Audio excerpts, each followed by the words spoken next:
Hello, everyone. Hello, hello, hello. Welcome to the Lori Lad Show, episode number 2, making sure that we are functioning. Let me put the chat on. Okay, I got a new setup and a new system, so I have to figure out how it all works.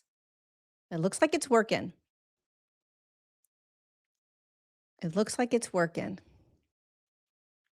Good to be here with you guys. Hello, hello, hello. How are you all doing? I got a good show for us today. I'm excited. You got to hang with me though, because we're going to be playing with some of the technical stuff on this show. So it may get a little funky in here while I play around with some stuff. But I am excited for today's show. I am so excited. Today we are going to be talking about the Gnostic Gospels and how these teachings that Jesus offered 2,000 years ago that were left out of the Bible are what he has been teaching me the last 5, 6 months. So I'm excited to share a little bit of that with all of you. I think it's important to start understanding more and more the role Jesus plays and maybe the role he plays outside of the religious role that he has been placed into, right? So, um, what other role does he play? Because he plays a much bigger role, in my opinion, than just what has been placed on him based on religious uh, structures, religious systems, and what some believe, and I believe, has been infiltrated pretty massively. And so, as you know, I have been writing a book with him, and he's been teaching me things that I knew nothing about. I didn't know anything about the God particle. I didn't know anything about the infiltration of the light of Creator coming into our bodies and being disconnected. I didn't have any idea that there was uh, the memory has been wiped from us. This God particle memory of it has been wiped from us. I didn't understand the massive amount of demonic and parasitic infiltration within our minds. Um, this is all information that I've been learning straight from Jesus, not from a book, not from the Bible, not from Jesus. And to me, it is the path forward in our evolution is really starting to understand perhaps what and why Jesus actually is here on the planet. Like what was left out of the Bible? Why was it left out of the Bible?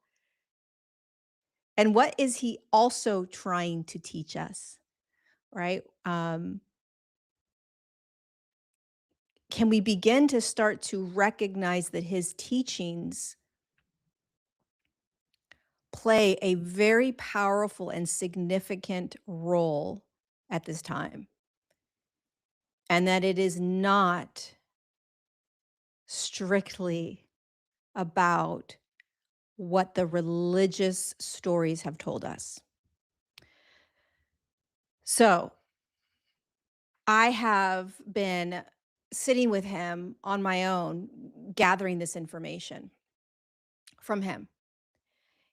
And of course, it's like, well, is this true? Like like I don't like I believe in what he's sharing with me and I feel it in my being as I'm experiencing it. My whole life is changing as he's showing me more and more of the light of God coming in, the light of God activating this divine spark, recognizing thoughts, recognizing demonic infiltration of our minds, recognizing the 7 deadly sins, recognizing how the external world will pull you from this. That's how it's set up, that the desires and the temptations that we have are what we are controlled by, right? On top of the mind.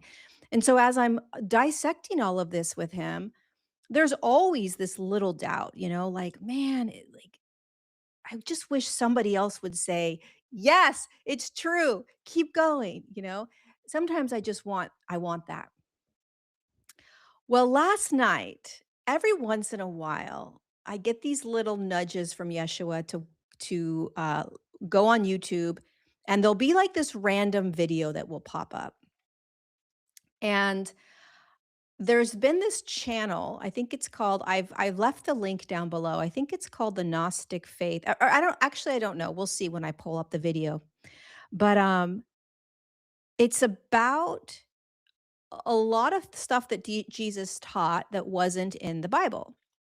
So last night I'm laying there and I've been fasting. So I've been sitting with Jesus. I've been sitting with God. I've been in deep contemplation. I've been getting more and more pure and aligned with the light of God in me, understanding the power of my body, the power of my vessel, and how it holds this divine light, this divine spark. And so this video pops up, and I start listening to it, and my jaw drops. I'm like, is this person in my room? Like, are they reading the book I'm writing? Are they hearing my dialogue with Jesus? Like, what? And this guy is basically talking about the Gnostic Gospels. He's talking about um, the four keys that Jesus gave Philip. And he's talking about the divine conduit that we are for source consciousness, i.e., that the divine light of God is designed to come into our bodies. We are a conduit for that. Jesus taught that in the Gnostic Gospels. And I'm like, holy and Jesus was letting them know that it has been forgotten. We have forgotten this, i.e., it's been wiped from our memories. So I'm listening to all this and I'm like, oh my God, oh my God, oh my God. Wait, this is what he's been sharing with me. This is what's in the book. Holy cow. Like, what? And I just devoured this video, and I'm going to show you guys pieces of this video, but I want to frame it. I want to talk about first of all, let me slow down. The Gnostic Gospels were, I think, 19 or 93. I don't even know. They were a large number of, I don't know, books almost, right? That were found in 1945 in Nag Hammadi in Egypt. A farmer found them. They had been preserved.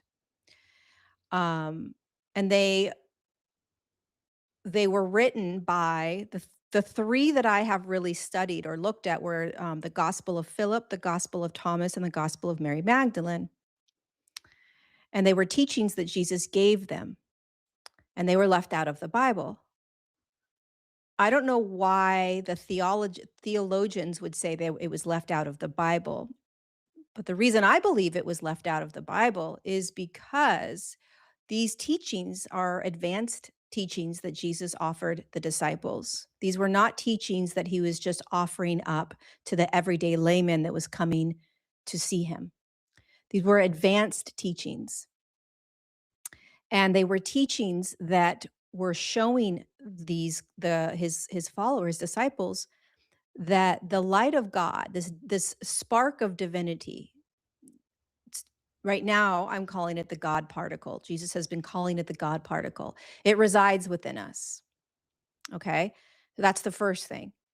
And that when it is activated, which Jesus talks about in the Gnostic Gospels, when it's activated, you begin to remember who you are and you begin to live godlike. Okay?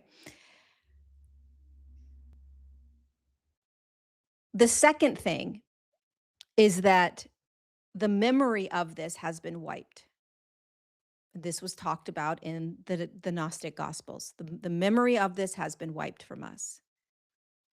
And the third thing is that the infiltration of these thoughts that come in are demonic. 70% and Jesus shared this in the Gnostic Gospels with Mary, that the majority of our thoughts, 70% of them, are not ours. They're demonic, they're parasitic.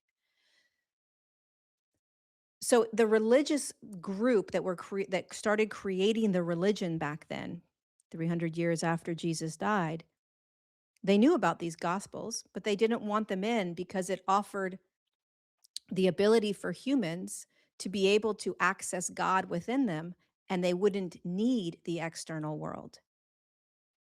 So they wouldn't need a preacher, they wouldn't need a priest, they wouldn't need some sort of savior, right? They would understand truly Jesus's role, which was teaching us how to understand the infiltration and the power that the external world has on us, okay?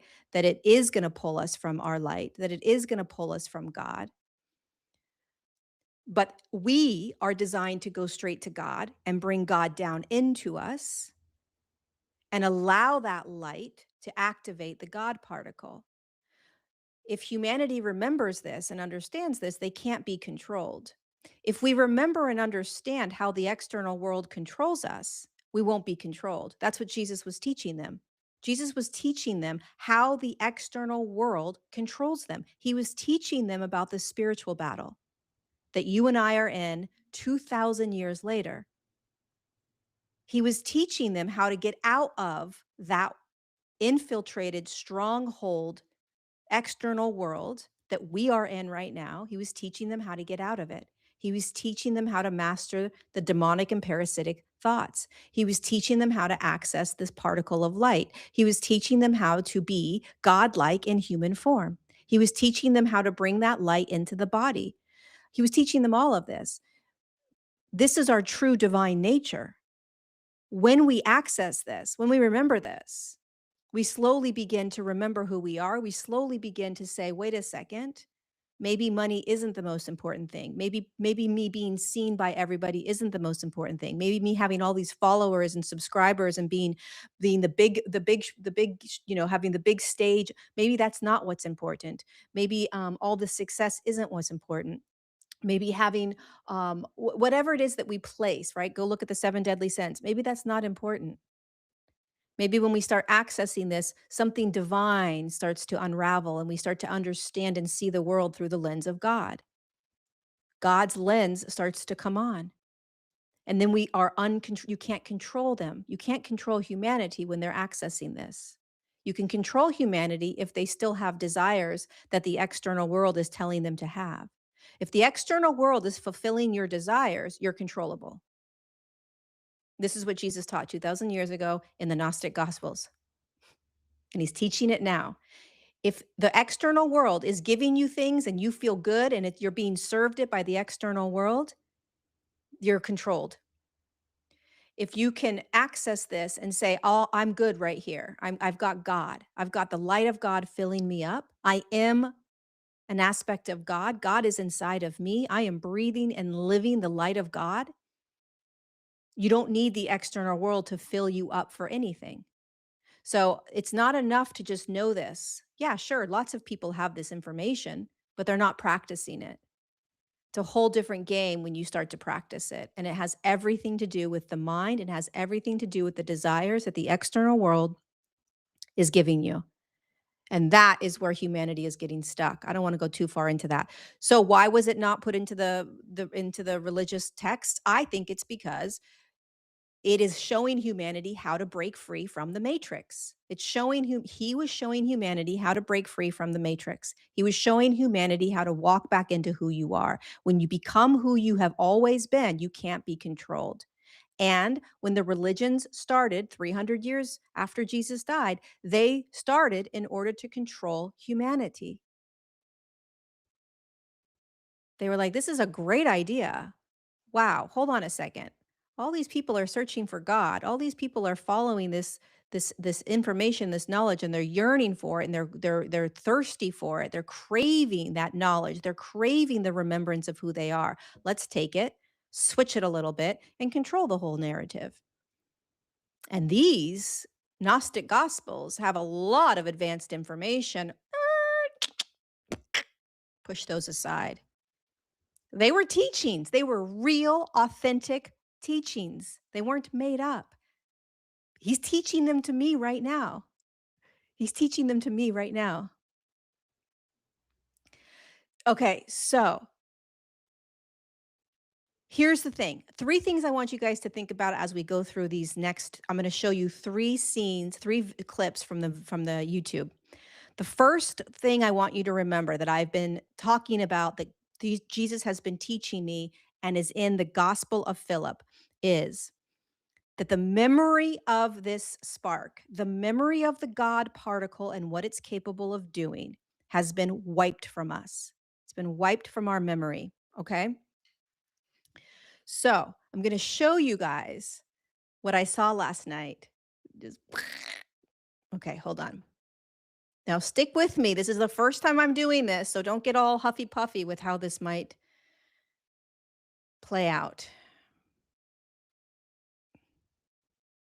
And let me know if you guys can hear it. Um,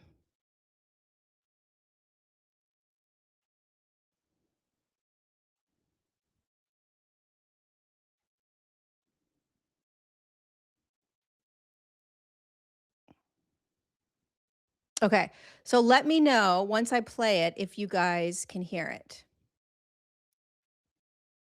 Okay, so again, what we're going to be looking at right now is how we have forgotten um, this divinity, this God particle within us. It's been wiped from us. And what Jesus was teaching Philip and what Philip wrote in the Gospel of Philip. And what you're about to receive is precisely what was meant to stay hidden. The Gospel of Philip, saying 67, documents a moment most theologians avoid discussing. A disciple asks Jesus directly, "Teacher, you speak of gnosis, of knowing the Father beyond belief. How do we achieve this?" Jesus doesn't offer a parable. He doesn't tell a story about seeds or vineyards. He gives them 4 pneumatic keys, 4 recognitions that strip away the veils between human consciousness and direct divine awareness. The text records Jesus saying, "The keys were placed inside you before you descended into matter. The archons cannot remove what they didn't create, but they can make you forget." Okay, really quickly, the archons, when they speak about the archons, um, think about the archons as, I mean, really, they're the Nephilim as well that came onto the planet 7,000 years ago and started to create the whole spiritual battle. But the way you can just imagine the archons is the demonic energies that are taking over humanity and our thoughts. These 4 recognitions will help you remember. Now, before we go further, you need to understand what pneumatic actually means. The So in this, oops, hold on. So in that, they were basically he was saying to Philip, "Listen, you guys have forgotten this. The keys that you need to activate this God particle are within you." This video goes into those 4 keys, which I highly recommend you watch. But he was sharing with them, um, this is inside of you. We have to remember it, right? We have to remember this. Um, And so here's the second video. Now, this is what I want you guys to remember as well, that in the Gospel of Thomas, Jesus tells them that they are a divine conduit of God consciousness or God light. Um, and this needs to be activated. Okay. So take a listen. Hold on one second.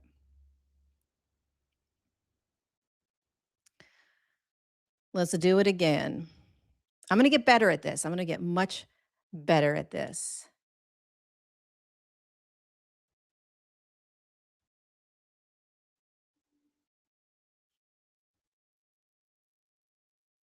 Okay. Hold on.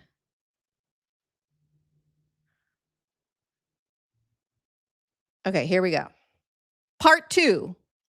When you activate these 4 pneumatic recognitions, you stop needing When you activate, I want you just to recognize, like, even the words they're using, when you activate it, like when you act, like it's okay, let's go back. pneumatic recognitions, you stop needing priests, rituals, Keys make the institution obsolete. When you activate these 4 pneumatic recognitions, you stop needing priests, rituals, or buildings to access the divine. You become what Jesus actually taught his inner circle to become, a direct conduit for source consciousness.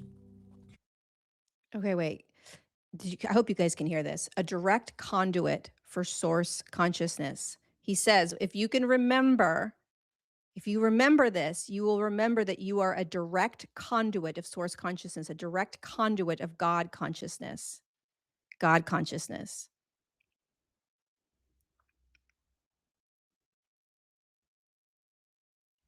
Here's what these 4 keys actually do. They don't require years of meditation or ascetic practice. They don't require you to believe anything or join anything. They require recognition, seeing something that's already true but hidden beneath layers of conditioning. Seeing things that are already true, but that are hidden, right? So he's basically saying source consciousness is God consciousness. It's your God light, it's your God divinity, it's the God particle activated. Source consciousness is God consciousness coming in. So what he's saying is once you remember, the remembering is the key. This is what Jesus was teaching the Gospel of Thomas. Hold on, I'm going to rewind it for a second. Believe anything or join anything. They require recognition, seeing something that's already true but hidden beneath layers of conditioning. And recognition, by its nature, happens instantly. The moment you genuinely recognize something, your perception shifts permanently. The first key is recognizing the divine spark within your own awareness. In the Gospel of Thomas, saying 24, the disciples ask Jesus, "Show us the place where you are, for we must seek it." Jesus responds, "There is light within a man of light, and it lights up the whole world. If it does not shine, there is darkness." Most people read that as a metaphor. So think about this. He's talking about what Jesus said to Thomas in the Gospel of Thomas, that there is a light inside of you. And when that light is lit, you are the light of the world. If it is not lit, there is darkness. That's exactly what's happening on the planet right now. As soon as we start activating this light, we become the light of the world. That's what that's what Jesus came here to share with us. He came here to remind us.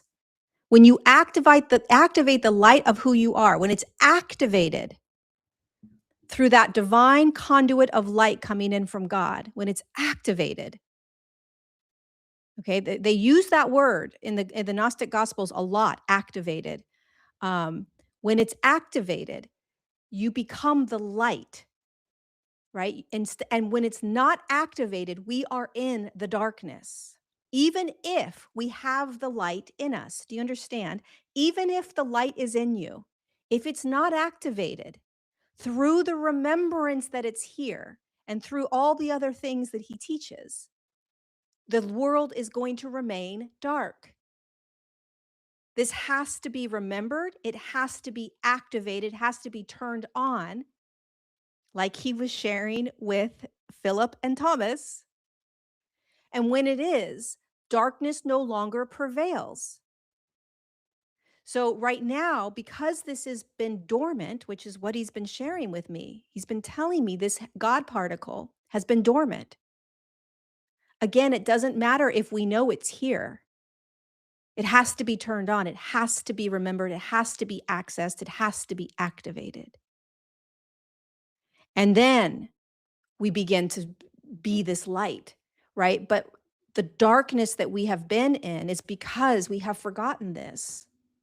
Because the world has turned this off. The powers that be that have been controlling the planet for 7,000 years disconnected us energetically from source so that we cannot be the conduit of source consciousness, which we are starting to remember and we are starting to do now. We're starting to remember this. We're starting to be that conduit again. And when we start to be that conduit of God's consciousness coming in, it activates this. And like Jesus said, the light within us is the light for the world. But this light's been disconnected and this has been dormant. So the knowledge is not enough. The knowledge is not enough. Freaking fascinating that this information has been around for 2,000 years, but it's been around since 1945 since that we could read it. It's crazy. Okay, so let's do one last one. Well, let's see. Let's see what else he had to say here. Hold on. It's not. Jesus is pointing to something specific, the awareness of observing your thoughts right now.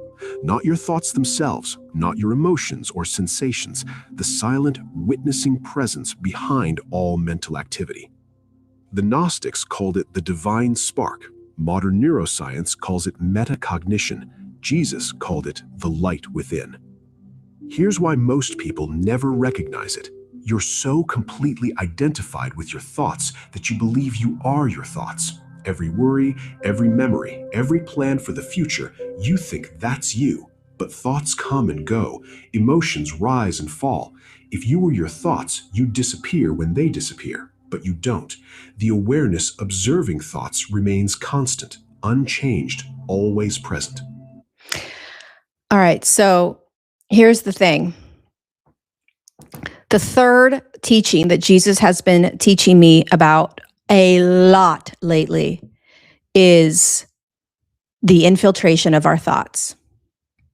So it was just spoken about in the Gospel of Thomas. What pulls us from this? Thought. You know, where does thought come from? The external world, distraction. When you sit in stillness, you start to recognize thought. You start to realize thought isn't you. You start to get clear on all the different thoughts. You master the thought mind, the maze within the mind of all the thoughts, by just sitting with it and letting it just be. You start to recognize what thought is actually mine and what thought's coming from the external world. If we don't master how the thoughts control us, we will never be here. We will always be controlled by thought. We'll always be controlled by thought.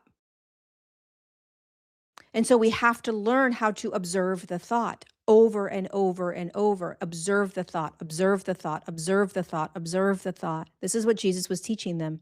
Observe the thought, it's not you. Observe the emotion, it's not you. Observe the behavior, it's not you. And when you're in a spiritual battle, which is what he was teaching as well, when you're in a spiritual battle, you're going to be convinced that your thoughts are you, that you have to get rid of the thoughts or fix the thoughts or change the thoughts, right? You have to wrestle with the thoughts. You have to positive think the thought. You have to do all this stuff with the thoughts. When you do that, you're giving them more power. You're giving the thought way more power. When you just allow the thoughts to just come and go and you don't give them any power, you're observing them, then you start to break free and you start to, once this is activated, you start coming back to this. This is the only thing that's true. This is the only thing that's real. This is the only thing that's true and the only thing that's real. But we live here and we think this is real. We think this is true. This is how we're controlled. And so what Jesus was teaching them was you have to be able to observe the mind. And then he says, with Mary Magdalene, I'll show you what he said in Mary Magdalene Gospel. Let's go to that one. Third key addresses something the Gnostics understood that modern spirituality has completely forgotten. The archons don't just operate externally, they operate through your own mind. The Gospel of Mary Magdalene, Fragment 7, describes Mary's vision where she asks Jesus about the nature of vision. His response is startling. The mind sees through the powers see through the mind. What Jesus was revealing is that approximately 70% of the thoughts appearing in your consciousness aren't actually yours. They're implanted by what the Gnostics called archontic forces, thought forms designed to keep you trapped in patterns of fear, distraction, and unconsciousness. That voice telling you you're not good enough, that's not you. The intrusive anxiety that appears out of nowhere when you're about to do something meaningful, that's not you. The sudden compulsion to distract yourself, to scroll, to consume, to avoid, that's not you. That's archontic interference running through your mental field. The reason most people never escape this is that they can't distinguish between their own consciousness and the parasitic thought streams feeding off it. You believe. So that's a big piece that's a big piece. that that is a big piece for us right now. And it was taught to Mary Magdalene. There were many things taught to Mary Magdalene. But she wrote about this in the Gospels. Archonic thought forms are demonic parasitic thought forms. If you imagine 70% of your thoughts right now are not yours, they're infiltrated, they're coming in to you, they're coming in. They're coming in from what you're watching. They're coming in from who you're engaging with. They're coming in from what you're listening to. They're coming in from where you go. They're coming in from the external world. They're coming in. They infiltrate the mind. And it's gotten way more intense lately. Now, Jesus was talking about this 2,000 years ago. Look at the world now. It is drastically different. The amount of distraction that we have is off the charts. The more you can be distracted, the more you won't understand what's happening in your mind. You won't recognize thought as yours or thought that is parasitic, demonic, infiltrated. And we do everything right now in our lives to not be still, to be aware of thought. The world has convinced us to just stay busy. Scroll your phone, watch YouTube videos, do everything you can to not sit still and listen to thought. Because if you start listening to your thoughts, you'll start recognizing how many of them are not yours, they're not you, and they've been controlling you. So one of the things you can start doing is you ask yourself, is this mine? These thoughts that are coming up, is it mine? Or is it coming from something? You can tell when you start asking this question, you will feel a very drastic difference between the thoughts that you just have all day long, like, I'm thirsty, I'm hungry, oh, I don't really want to do that. I like this person, I don't like this person. That was weird. The normal thoughts you have are normal. But when you start to feel all of that beating yourself up, unworthiness, you're not good enough, you're stupid, you're never going to get out of this, and it's like nonstop. That's the thoughts Jesus is talking about that are pulling us and controlling us and keeping us in that prison that we've been in for thousands of years. We believe it. In fact, we have created tons of different systems and ways to get out of that. This is what I was talking about last week when I said that, or I think it was here, or maybe it was in my SOAR community, but I said, we are trying to cure things we're trying to cure a symptom, but we're not understanding the underlying problem. So we're curing something, but we're not curing the actual problem. So if you have all these issues with the mind, right? We're like, "Oh my God, I'm so insecure. I'm so this, I'm so that." We say, "Oh, it's your trauma. Oh, it's you need to go back and heal this, and then you need to heal this." And now, right? So we're trying to fix the symptom with all these solutions. We have 1,000 billion books. We have all kinds of courses and all kinds of retreats and all this stuff that we can take. And on the surface, it feels as if it's helping and working. The problem is it's not actually getting to the core of what's actually the problem, which is these demonic and parasitic thought forms that have been infiltrating human minds for 2,000 and more years. Whoa. And if we can get to that, if we can remember that, if we can go to the actual root cause of all of this torture and suffering, then we will break free. And the way you do that is you have to start listening to your thoughts. They don't want us to listen to our thoughts because if we start listening to our thoughts and really peeling them back, we're going to start saying, wait a second, this isn't even mine. This isn't even mine. These are not my thoughts. These cannot be this, something's wrong here. This is coming at me. What is this? You start feeling the difference. And when you do that, you begin to peel away from believing the thoughts that you've believed forever. You realize you're fighting an actual spiritual battle. You're not fighting thoughts. You see, when you keep thinking that there's something wrong with you because of the thoughts you're thinking, and you go and find all these different solutions out there that fix that problem initially, but then there's just another one that stems from the mind, and then there's another one that stems from the mind, we stay in the loop. We stay inside the matrix, inside the control system, and we just loop. We just heal next thing, we heal another thing, we heal this, we get rid of that thought, we bring a different thought in. We're still inside the problem. It's not until we realize we move outside of the problem that we think we're in and look at the actual problem, which is that this is a very intense spiritual battle, very intense spiritual battle. And it stems from mind control. So what you want to do is you want to ask yourself, you guys, you want to get super quiet. My microphone's about to fall. You want to get super quiet more and more. You want to listen to your thoughts.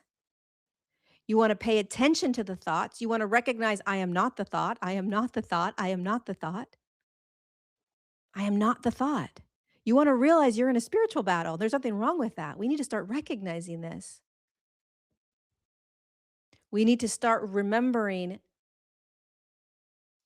starting to dissect the thoughts you're having, starting to recognize how difficult it is for us to sit in stillness, how difficult it is for us to sit in quiet more and more. And why is that? Why is it getting more difficult?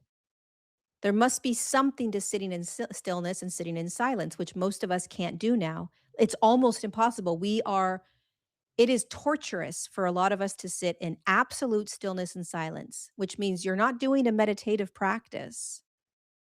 There's no meditative practice, no practicing. You're just sitting in stillness. You're sitting in absolute silence. So you're not, sometimes when we sit down and we have like a practice we do, like, okay, I'm going to do my meditation where I quiet the mind or whatever that is, right? You're still doing something in the stillness. You're still doing something in the quiet. But the fastest way out of this prison that we're in is to be in absolute stillness and absolute silence. That's where you find your divinity.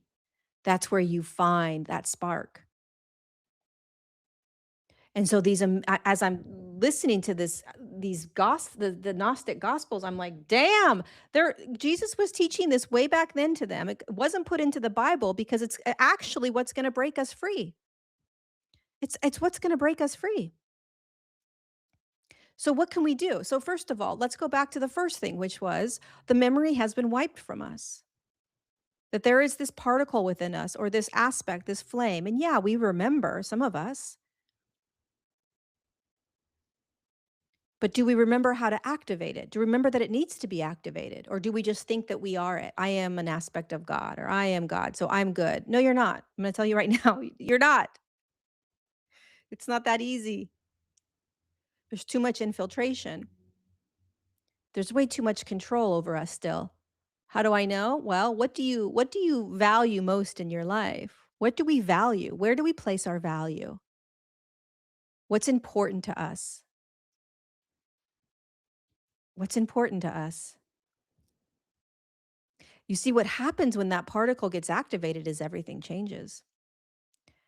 Okay, so the first thing is the memory was wiped. So remembering once again, wait, this was wiped from us.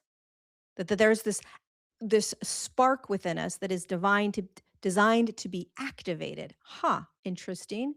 Don't hear a lot about that. Okay. It's designed to be activated. Okay, got it, which is what Jesus was teaching. Okay, got that. Two, you are a divine conduit of God consciousness, of source consciousness. A conduit means is that you bring that light of God in. You're a conduit of that light. Consciousness, source, creator, God, whatever it is. You're a conduit, which means it has to come in and it has to move into your body. Are you inviting that light in? Are we inviting that light in? Knowing that you're God or you're an aspect of God or you have God inside of you is not going to work if you're not consciously inviting and breathing in that light so that you become the conduit. Th- There's a reason Jesus talked about the Holy Spirit. The Holy Spirit is that conduit of light moving into your physical vessel. That's what it is. It's you embodying God, the external God coming in as the Holy Spirit, moving into your vessel, taking over that vessel, activating the God particle. So there has to be this remembrance that there has to be a reconnecting back up so we become that conduit. And the third thing is we need to recognize the power of the thoughts right now and how intense they are because they're making us believe that we are who we're not. We're not. I mean, so many people are being infiltrated with these dark demonic energies and they are suicidal. They're depressed. They're angry. They hate the world. They don't want to be here. They have all these addictions. Um, and it's not just that. It's like everyday life, you're thinking that you're, a horrible person, that you're never going to be happy or you're never going to have success, or you're never going to have money or whatever it is, right? You're just really beating yourself up. That's not you. That's not you. And we've got all these books you can read to try to fix your mind, like, oh, do this and you'll change your mind. But it's not going to the root of the problem. The root of the problem is there is a massive, massive spiritual battle where there is a ton of infiltrated demonic parasitic energies that you can't see that go into your mind and convince you of all of this. So it pulls you from being in here, remembering this spark of divinity, and you're focused out there. How do I fix this? How do I change this? How do I get rid of this? How do I be a better person? How do I do this? And you're looking out. We're looking out at the world like it's going to fix me. It's going to save me. It's going to do all this for me. And Jesus kept saying, "No, the keys are inside. They're inside of you. They're inside. The light's inside of us." He was trying to remind us, how do we remember it? We have to remember this. We have to remember bringing God in. We have to remember that God, this creator source, is way more powerful than the you that you think you are. Way more powerful than your persona, way more powerful than your personality, way more powerful than the you that's doing all the free will in this world. God consciousness is way more powerful and it needs to come in. It needs to come into your body. And if we're not inviting this light in, we're not inviting the shift that we're currently going through. It has to be plugged back in.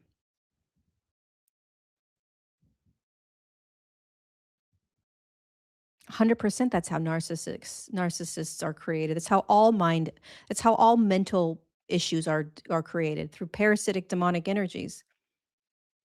Have you ever seen an exorcism where somebody has an exorcism and they're like a sociopath or like a not sociopath, what's it called? Like a what are they like a well, yeah, I guess a sociopath, psychopath, they're crazy. They're just like losing their minds. You can see it in their eyes. It's demonic. They have an exorcism, the demons out of them, and they're back to normal. They're completely normal. You see it in their eyes, the way they talk. It's real. It's very real. We're going to start realizing this more and more. We have been programmed. If you're in the self help world, you've been programmed that this is something that is this has to do with shadow work. This has to do with the inner world that needs to be healed. This has to do with whatever, all that stuff. We've been taught that. I don't believe that anymore. It works. It can help for a while, but it's not the root cause of what is our suffering. The root cause of our suffering is demonic and parasitic energies that have infiltrated our minds, convincing us of who we are and telling us that we find everything out there, and then feeding us all of these really cool things to do and to experience and to receive and to have that make us feel better. Again, everything that you are getting from the outside world, you are designed to get from the spark of divinity that you are. As soon as you start living from this spark of divinity, you are fulfilled. You are fulfilled as a whole being. And then you look out in the world and you're like, yeah, that would be fun. Well, I don't think I want that. No, I don't think I need that. Um, you start not needing what the world tells you you need. You can't be controlled. Not controllable. Thank you. Not controllable. Sorry, you guys, my microphone's being all funky. Not controllable.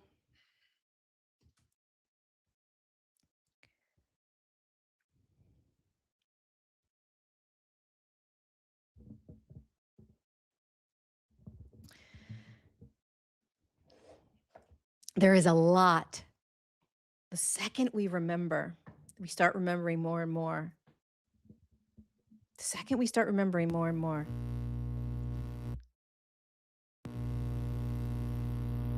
is when we start to feel who we actually are.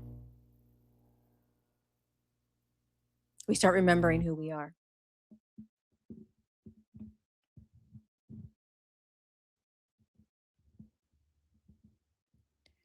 We start recognizing what's been controlling us. It's such a freeing feeling when you realize that there are infiltrated energies coming into your mind. When you're like, "Oh, this isn't I'm actually fighting these energies off."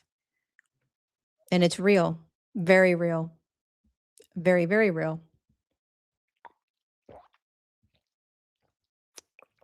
And when we start doing this, we break out of the cycles that we've been in most of our lives, the loops that we find ourselves in. We fix one thing and then we're on to another. We fix that thing, then we're on to another. We fix that thing and then we're on to another. You do realize this is what we do. We fix something, and then we're on to something else that we have to fix. And then we deal with that, and then we're on to something else that we have to fix. And then we deal with that, and then we're on to there's always something that we are working on. There's always something that we have to move through. There's always something that we have to heal. There's always something that we have to do something with. That's the cycle. That keeps us busy, not connected here. Because as soon as we start to connect here, we stop doing all those loops because it doesn't make sense anymore, because you know that you're not any of it. When this starts to get activated, everything changes.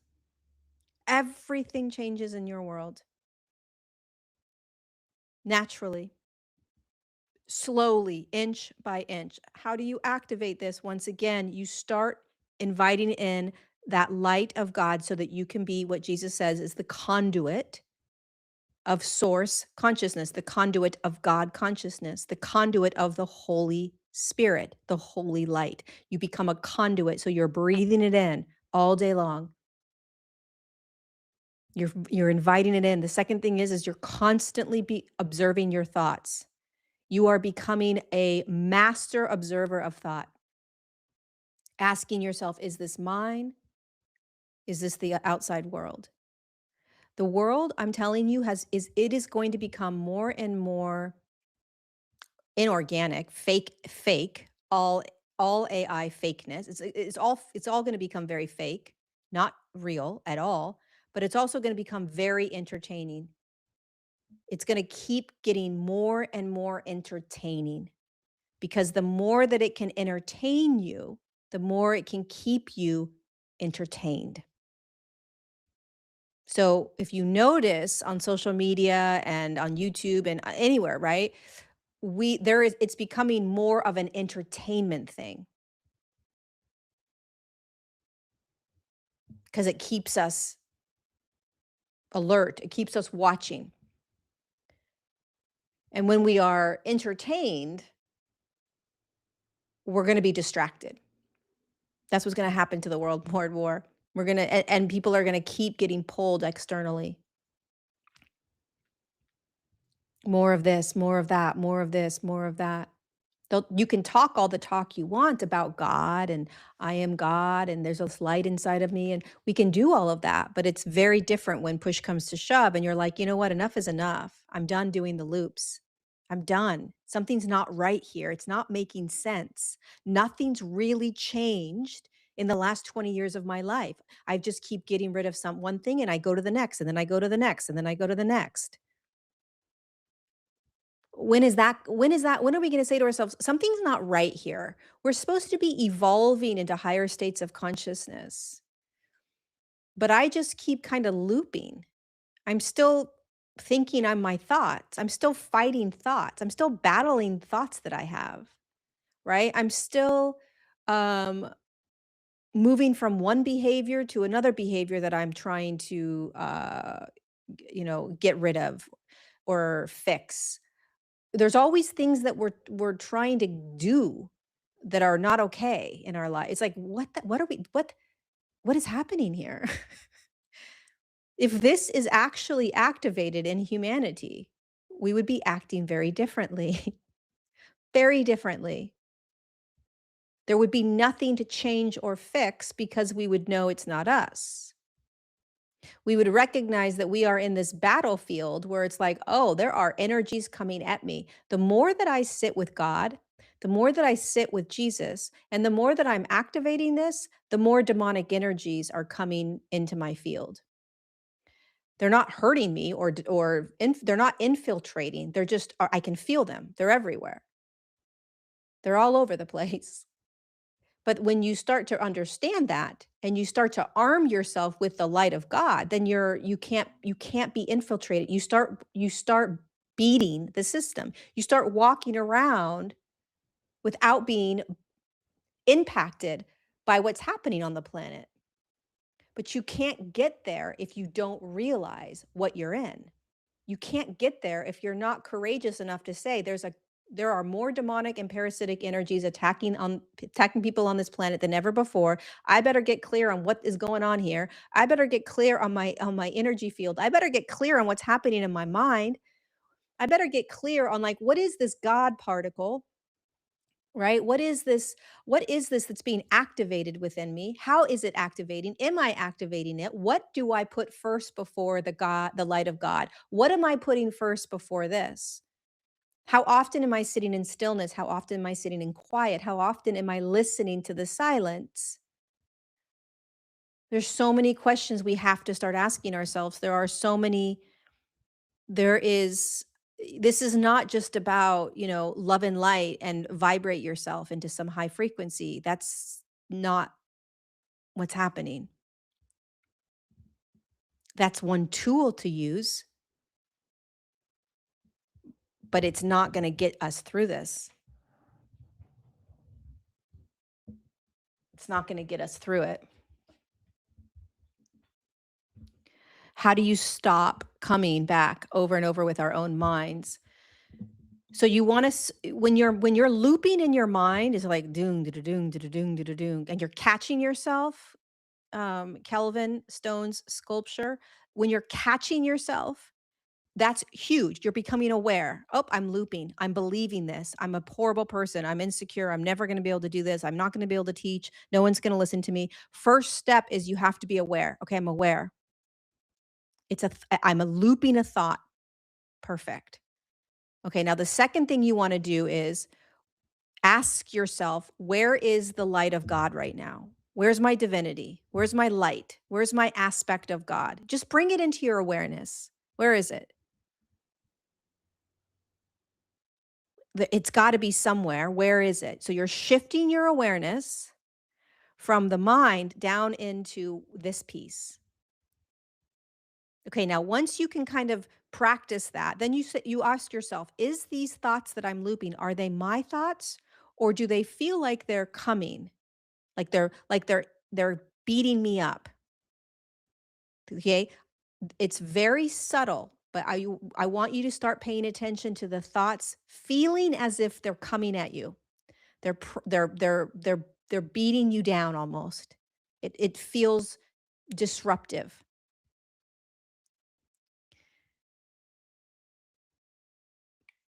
It feels like you're fighting something, right? Um, those are the 3 things that I would recommend.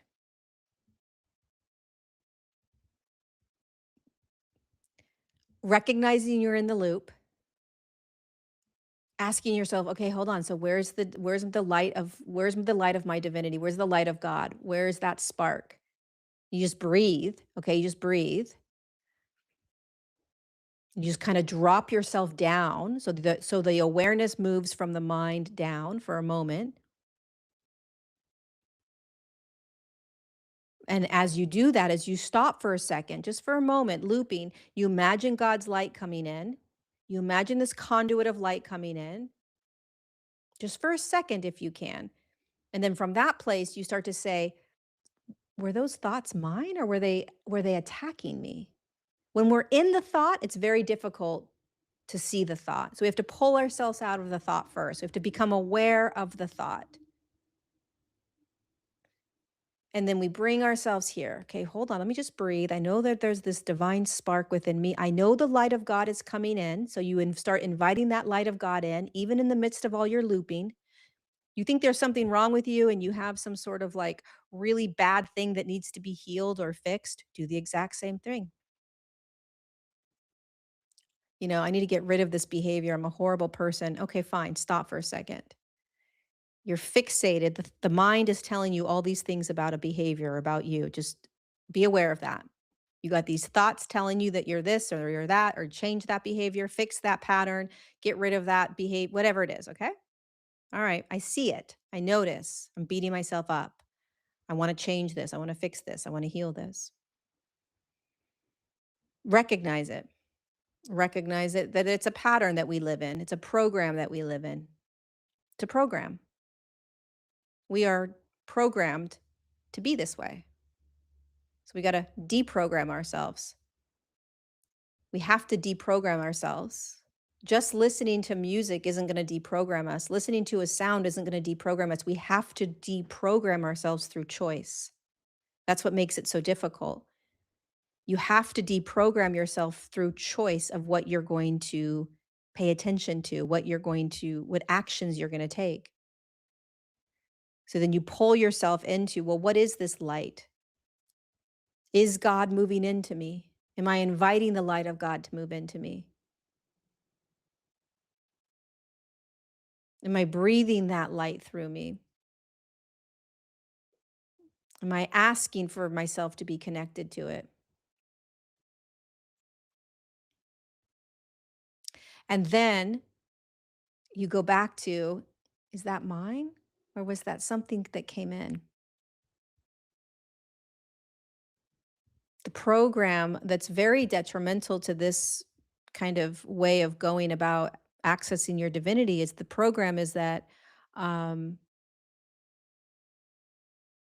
you're in charge of fixing everything. You're in charge of healing. You're in charge of um, you're the power, so you can get rid of anything. You can heal anything. You can fix, um this idea, this very egocentric idea that you are um the one that's going to heal yourself or fix yourself or whatever that is. The problem is that if you still feel like there's something you need to heal or fix, you're still not connected here. when you start connecting to this, that in and of itself breaks you out of the programming slowly of I need to fix and heal and change all these things. You start realizing that this has been placed on you. This is deep, deep programming. And this is what Jesus teaches outside of the Bible. This is what Jesus is teaching me. This is what Jesus taught the Gnostic gospel in the Gnostic gospel. He's trying to get us to remember how the spiritual battle works. He's trying to get us to remember that we're in a spiritual battle. That's what he's trying to do. And he's trying to remind us of how to get back to this. And it's not always fun listening to Jesus. It's not always easy listening to his teachings because his teachings are going to challenge you. It's going to challenge what you enjoy. It's going to challenge what you put first. It's going to challenge all the things you absolutely love in the world. But I love money and I love success and I love that people see me and I love that my followers go up and look at all the subscribers I have but I love that. And Jesus would say, "Why? Who loves that? Where's God in any of that? What are you trying to get from that?" Is what Jesus would say. What are you trying to fulfill within you from that? From the success, from the money, from the fame, from the whatever it is. What are you trying to get and fulfill from that external thing? And then Jesus would say, "What if I were to tell you that that which you are seeking outside of yourself can be found in here when you access God in here?" That's why when you start connecting with Jesus more and more, you don't need anything else. You're just in heaven. You're like, I just want to be with you all day long, every day. You fill me up. You're all I need. This is the greatest thing ever. I can't believe that I lived my life without you. He fills you up because he's God in form. He's God. He's God consciousness. He's got the consciousness that's right here. He's the Christed consciousness. So if he can remind you of your Christed consciousness, you'll start saying, wait a second, that's inside of me. Hold on a second. If I can access this inside of me, I'm not going to crave all these other things out there that everybody craves. And that's how they've been controlling so many people. There are so many people that are supposed to be showing the way that have gotten caught in that. They've gotten caught in it. It's very seductive. It's very easy to get caught in that. And Jesus will always revert you back to